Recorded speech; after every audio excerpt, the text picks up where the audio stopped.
अब अपने से रोजे नाइट होते थे के करा संग पलंगिया पकड़बै हम खेल। अब अपने से रोजे नाइट होते थे के करा संग पलंगिया पकड़बै हम खेल। जब दुनु पथे जे छै हेते हेते न काम चलते अकेले से के या बेदारानी जेल से ठोकबा तब तोरे कर देल से छुट्टी के या बेदारानी जेल से ठोकबा तब तोरे कर देल से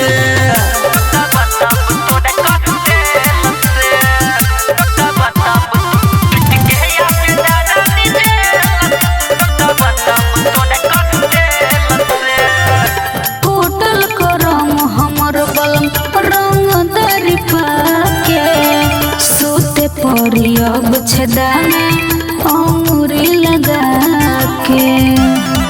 आहे साबुन से धो धा के रखी हो पूरा सजा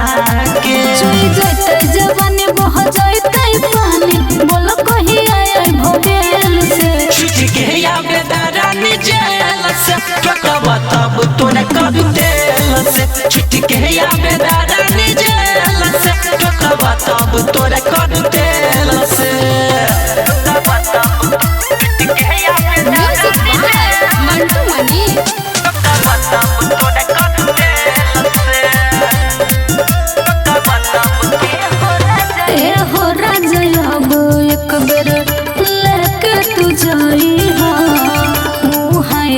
दिन नहीं हाथ से हिलाई हो तोरे मुरझा लागल छोड़ई बाहे जई दिन हाथ छुट के आई बाहे सुख जते ओखर खोजते